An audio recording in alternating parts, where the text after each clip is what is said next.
आज प्रधानमंत्री ने कुछ कहा, आज राष्ट्रपति के अभिभाषण, जब राष्ट्रपति भाषण देते हैं ना, तो विपक्ष आलोचना करता है, फिर आखिर में प्रधानमंत्री जवाब देते हैं। बहुत एक महत्वपूर्ण ओकेशन होता है संसदीय लोकतंत्र में। उसमें प्रधानमंत्री ने विपक्ष पे हमला किया, वो अक्सर करते हैं। शरद पवार ने पहले ये कहा था, अब ये कह रहे हैं, कांग्रेस ने ये कहा था, अब वो कह रही है। अच्छा है, करें। मैं तो बार बार कहता हूँ, कांग्रेस बीजेपी को जो जो इश्यू एक दूसरे से सुलटाने हैं सुलटा ले। इस देश ने तो 2019 में सुलटा दिए थे, जब उसने दोबारा कांग्रेस को हरा दिया था। खैर, अगर आपको और इश्यूज उल्टाने, मुझे लगता है कि प्रधानमंत्री को बहुत जरूरत रहती है कांग्रेस की। कांग्रेस पे हमला किया जाए, कांग्रेस के बारे में ये बोला जाए। मैं कभी सोचता हूँ, कांग्रेस ना रही तो बेचारे का क्या होगा। वो जो होता है ना, जो दूसरे की बीमारी पे पलता है, उसके लिए एक शब्द होता है, किसान बताएंगे, किसान वैज्ञानिक भी बताते हैं, जो खुद अपने पे नहीं किसी दूसरे की बीमारी पे पलता है, उसे पैरासाइट बोलते हैं, परजीवी। आज प्रधानमंत्री ने शब्द इस्तेमाल किया था, मैंने कहा याद दिला दूं परजीवी क्या होता है। खैर, जो उन्होंने कहा वो साफ था। उसके बाद उन्होंने असली अपनी तोप दागी। आंदोलन जीवी, इस देश में एक नई चीज पैदा हो गई है, आंदोलन जीवी। बड़े खतरनाक लोग हैं, रोज आंदोलन का कोई बहाना ढूंढते हैं। ये आंदोलन हो उसमें आ जाते हैं, दूसरा आंदोलन हो तीसरा आ जाते हैं, रोज आंदोलन ढूंढते रहते हैं। बड़े खतरनाक हैं, देश को बचना चाहिए। ये विचारधारा देते हैं आंदोलन को। ये सब प्रधानमंत्री ने खुद अपने मुंह से कहा। मैं सुनता रहा, ये इस देश के प्रधानमंत्री बोल रहे हैं, संसद में बोल रहे हैं। इशारा साफ था किन लोगों पे था। इतना डरते हैं हमसे, शोभा नहीं देता प्रधानमंत्री जी। बहुत बड़ी कुर्सी पे बैठे हो, मन भले ही छोटा हो, इस देश ने बहुत बड़ी कुर्सी दी है आपको। इतनी बड़ी कुर्सी पे बैठ के इतनी छोटी बातें कहना और हम जैसे छोटे लोगों से डरना शोभा नहीं देता आपको। वैसे याद दिलाऊं आपको, ये ना, ये कुछ दिन पहले ही शायद आप ट्वीट वगैरह भी किया करते थे, इस देश को जन आंदोलन की जरूरत है। आपका ट्वीट है, मेरा नहीं है जी। जन आंदोलन बड़ा अच्छा लगता था। और जब कांग्रेस सत्ता में हुई करती थी, वो जिस कांग्रेस को आप इतना प्यार करते हो, जिसके बारे में हर 5 मिनट में कुछ बोल देते हो, जब कांग्रेस सत्ता में थी ना, यूपीए, तो पेट्रोल के सवाल पे आप आंदोलन करते थे। देश में रुपए की कीमत 50 पार हो गई डॉलर के मुकाबले में, इस पे आप आंदोलन किया करते थे। और शिक्षा पे और पता नहीं किस किस चीज पे आंदोलन किया करते थे। तब आंदोलन अच्छा होता था, आज आंदोलन खराब हो गया।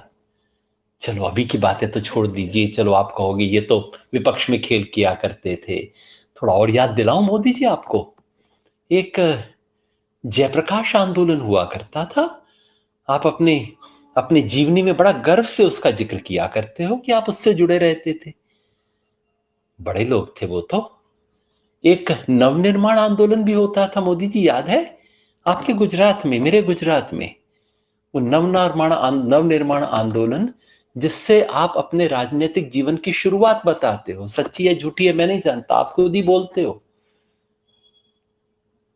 आंदोलन का नाम करने के लिए, हम जैसे लोगों पे हमला करने के लिए आप आंदोलन को बदनाम कर दोगे।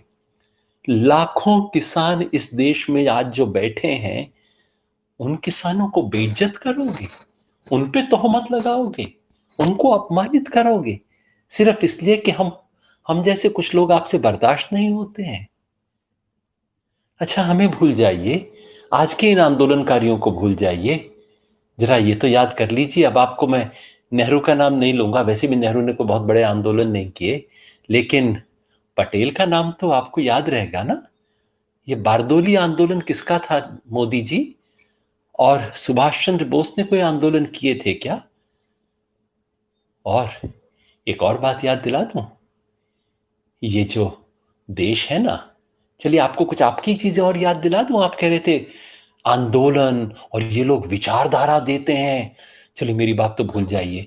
जिन आंदोलनों का मैं समर्थन नहीं करता वो भी आपको थोड़ा याद दिला दूं।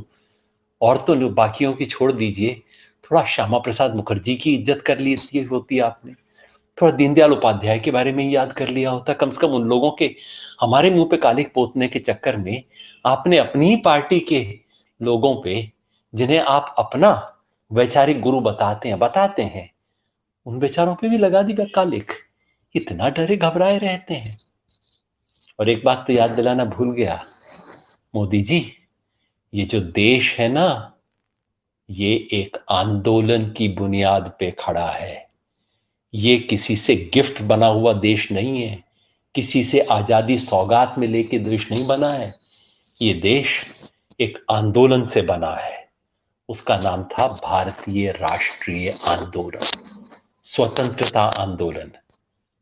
आपको थोड़ा लाज आती होगी उसके बारे में नाम लेते हुए, क्योंकि जिन्हें आप अपना वैचारिक बताते हो ना, जिस परंपरा को आप अपनी परंपरा बताते हो, उसने एक कुर्बानी नहीं दी उस देश की आजादी के आंदोलन में, एक कतरा खून नहीं बहाया।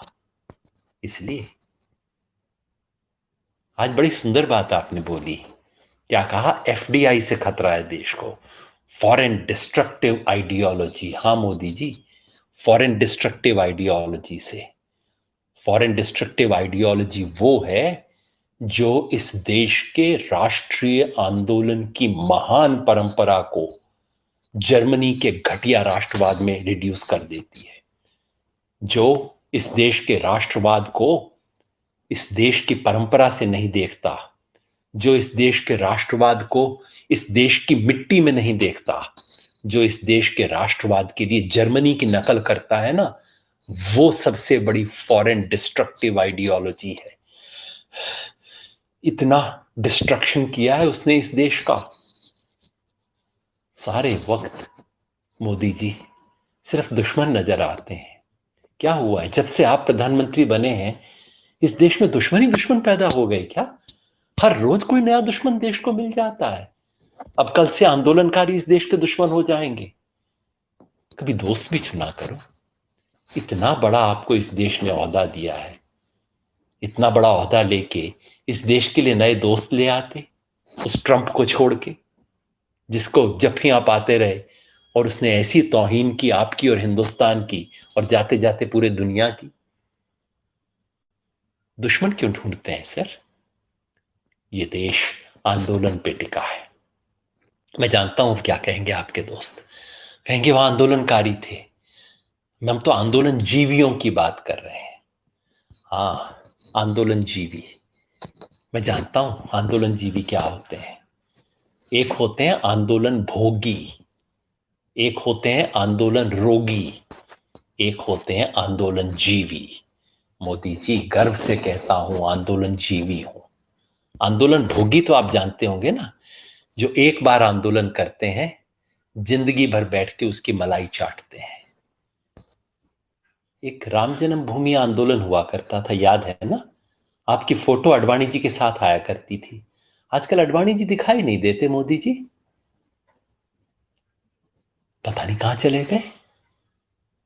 आंदोलन भोगी कौन होते हैं? आप पहचानते होंगे ना उन्हें, जो मलाई खाते हैं आंदोलन के नाम पे लोगों को मरवा के। फिर आंदोलन रोगी होते हैं, ये सत्ताधीश लोगों का रोग होता है। और अच्छा किया आज आपने अपनी स्पीच में कांग्रेस वालों को भी इशारा कर दिया, भैया आंदोलनकारियों के चक्कर में तुम भी मरोगे, हम भी मरेंगे, दोनों मिलके ऐसा कर लो। संसद में खुले होके विपक्ष को आंख मार रहे हैं कि हाँ देखो, तुम भी आंदोलनकारियों को टाइट रखो, हम भी आंदोलनकारियों को टाइट रखेंगे। यही तो बात मैं दिन रात कहता हूं। ये कोई कांग्रेस बीजेपी का खेल नहीं है, ये सत्ता बनाम किसान का खेल है। सत्ता के खिलाफ किसान है। ये आंदोलन किसी विपक्ष का नहीं है। अच्छा हुआ इस बात को आपने कबूल कर लिया कि तमाम संसद के अंदर पक्ष विपक्ष एक साथ है आपकी निगाह में। अच्छा हुआ आपने इस बात को मान लिया। ये तो सत्ता बनाम किसान का संघर्ष है जिसमें खड़े हैं। तो ये सब आंदोलन रोगी हैं। मैंने बताया ना, आंदोलन भोगी और फिर कुछ आंदोलन रोगी, जिनको रोज रात को सपना आता है हाय आंदोलन ना हो जाए। क्योंकि जिसे सच से डर लगता है उसे आंदोलन से डर लगता है, जिसे परिवर्तन से डर लगता है उसे आंदोलन से डर लगता है, जिसे भविष्य से डर लगता है उसे आंदोलन से डर लगता है। और फिर होते हैं मोदी जी आंदोलन जीवी, जो आंदोलन भोगते नहीं है, आंदोलन से भागते नहीं है, जो आंदोलन को जीते हैं, अपना हर क्षण जीते हैं आंदोलन के आंदोलन के आशा को, आंदोलन की आशंका को, आंदोलन के सच को जीते हैं, आंदोलन के सपनों को जीते हैं। आंदोलन मतलब देश में बदलाव, सुंदर बदलाव के सपने लेके जो जागते हैं, उन सपनों को लेके जो सोते हैं, वो सपने जो उन्हें सोने नहीं देते हैं, वो आंदोलन जीवी होते हैं। मोदी जी, आपको बड़ा मुश्किल होती होगी ऐसी चीजों को समझने में, लेकिन जरा सोचिए तो, राष्ट्रपति के अभिभाषण के समय देश का प्रधानमंत्री खड़ा होकर ट्रोल आर्मी को कोई नए पुर्जा दे दूसरों पे हमला करने के लिए। इस देश के लिए इतनी बड़ी कुर्सी के लिए गरिमामय काम नहीं है प्रधानमंत्री जी। लेकिन बताऊं क्या होता है, आपके कई दांव ऐसे उल्टे पड़ गए हैं। आपने पता नहीं किन किन चीजों को गाली बनाने की कोशिश की, उसे लोगों ने तगमा बना लिया।